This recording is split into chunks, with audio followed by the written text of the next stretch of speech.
Iya, kita lanjutkan diskusi pemirsa. Adi masih bersama dengan Bang Nyarwi dan juga Bang Hendy Satrio. Tadi kalau Bang Hensat sampaikan, Pak Jokowi santai-santai aja dong, santai-santai aja kok, harusnya di bawahnya juga dong relawan dan juga lain-lain. Tapi Bang, KSP kenceng loh Bang, KSP kenceng sekali, bahkan akan ada jeratan hukum yang akan menjerat Rocky Gerung. Bahkan juga kalau kita lihat di daerah-daerah banyak pembatalan terkait dengan kedatangan Rocky dan juga acara Rocky Gerung. Kalau dilihat ini ada benang merahnya nggak? Ada relawan dengan KSP. Ya ingin diperhatikan Pak Jokowi lah, kurang lebih benang merahnya itu. Tapi itu hak loh, maksud saya teman-teman relawan pun melakukan pelaporan, terus kemudian protes itu hak juga gitu, jadi harus dihormati. Kemudian Pak Muldoko, Bang Ngabalin keras juga ya, memang harus dihormati. Tapi mau saya begini, Pak Jokowi ini kan approval ratingnya tinggi. Ya. Kalau di kedai kopi 77% lebih tuh. Nah, mestinya approval rate yang tinggi ini memang saat ini sedang dimanfaatkan betul oleh Pak Jokowi untuk menjaga demokrasi kelihatannya. Karena kan kalau dari hasil survei itu approval rate yang tinggi ini gara-gara infrastruktur dan bansos. Nah, kalau dia gunakan approval rating yang tinggi ini, dia dengan menjalankan implementasi demokrasi, misalnya seperti sekarang, itu namanya dia masih makin melambung tuh nantinya. Jadi bukan hanya infrastruktur dan bansos, tapi demokrasi di era dia itu juga diakomodir dan baik-baik aja.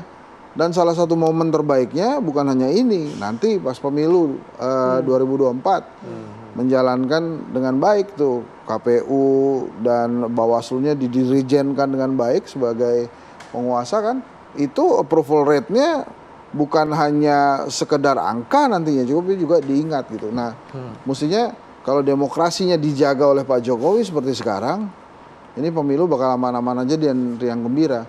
Nah itu balik lagi ke yang tadi, kan tadi ditanya ini apa persamaannya atau benang merahnya.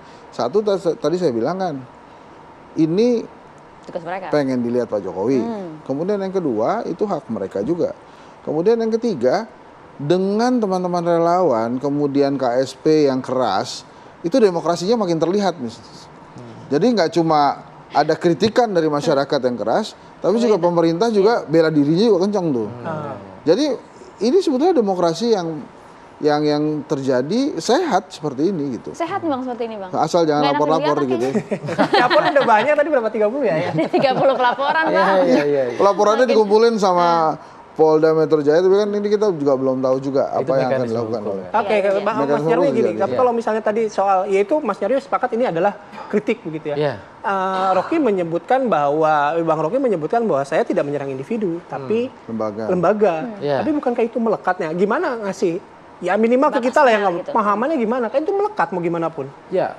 Begini, kalau misalnya presiden itu kan memang tidak ada, dia multibody ya, jadi dia sebagai individu, kepala negara, kepala pemerintahan, dan banyak hal-hal yang atribusi yang melekat di dalamnya. Nah kritik Rocky itu kan kritik pada dia sebagai pejabat publik dan kebijakannya, spesifik kebijakannya saya lihat di kontennya lah ya. Nah tadi kata Bung Henry ya soal kaitannya dengan demokrasi, saya setuju bahwa sekarang kita lihat aja ya, sejak Pak Jokowi membutuhkan dukungan parlemen yang besar dan kemudian berusaha menjalin ini karena kita punya agenda besar termasuk IKN dan seterusnya, maka kan kesannya itu kan kritik-kritik yang berbeda atau suara berbeda di parlemen itu kan nggak terdengar. Walaupun ada, kita lihat pasti ada kalau diskusi di komisi-komisi itu pasti undang-undang juga ada, tetapi tidak terdengar ke publik. Jadi suara oposisi seakan-akan tidak terrepresentasikan. Dan orang kayak Rocky ini saya lihat ya tipe oposisi jalanan kan gitu. Ya yang kemudian kalau dia tidak setuju memang gayanya begitu kan gitu dari dulu kan gitu. Kadangkala nah itu tadi ada kata-kata yang kadangkala dengan budaya yang berbeda itu rasanya berbeda memang tidak nyaman gitu bagi yang lain. Tapi balik lagi ya, kita itu membutuhkan oksigen dalam berdemokrasi. Tadi kata Bung Hendy misalnya dengan profil rating yang tinggi tadi Pak Jokowi, legasi yang mungkin beberapa orang istilahnya melihat agak kurang itu kan seakan-akan dianggap bahwa ada regresi demokrasi di era Pak Jokowi gitu. Dan justru ini harus kita jaga juga image bangsa kita bahwa kita itu tidak hanya berhasil survive di tengah Covid, tidak hanya berhasil misalnya menjaga pertumbuhan ekonomi walaupun dengan susah payah gitu ya, membangun infrastruktur dan lain-lain, punya mimpi IKN, tapi juga kita punya mimpi terhadap demokrasi yang juga sama-sama kita support gitu loh. Nah ini tadi perbedaan itu hal yang wajar gitu. Tapi kemudian pendapat-pendapat ini kan mengarahkan kalau bisa ya kita itu sama-sama berpikir hal yang kolektif tadi gitu loh. Bahwa masing-masing parsial punya positioning sendiri-sendiri ya. Relawan ya wajar gitu ya ini ya. Tapi kemudian balik lagi kita jangan lupa pada hal besarnya itu gitu. Oke, tapi dalam konteks demokrasi tadi yang kehidupan demokrasi, Bang Hensat, saya tidak ingin mendahului polisi juga karena polisinya laporannya udah di polisi gitu. Jadi proses. Patut diproses apa enggak sih dalam konteks demokrasi ya? Kalau dalam konteks demokrasi dan hukum beda nih. Kan, Kalau hukum, ya? kalau hukum itu kan delik aduan harusnya jadi Pak Jokowi yang memproses itu. Kalau laporan relawan sih saya yakin polisi pasti lebih paham tuh untuk menyikapi laporan relawan. Kalau saya sih melihatnya Rocky ya emang gitu, relawannya emang gitu. Jadi emang gitu, emang gitu ya. Jadi ada pemerintah kita yang bisa makanya saya bilang KSP juga ya emang gitu. Bahkan kan gayanya Rocky itu kalau Bayu lihat kemarin press conference ya Maria, wartawan tuh ada yang ngomong, Bang Rocky hari ini nyebelin gitu. Nyebelin apa ngeselin gitu. Ngeselin. Tapi emang dia begitu gitu. Jadi emang kadang-kadang bahkan saya juga pernah nanya sama Rocky, Bang, abang tuh kelihatannya intel ya. Abang tuh ngedungu-dunguin orang tuh aman-aman aja gitu. Karena dia paham batasannya gitu. Dalam konteks momen yang terakhir ini, itu saya lihat Rocky punya kontribusi loh. Dalam hal?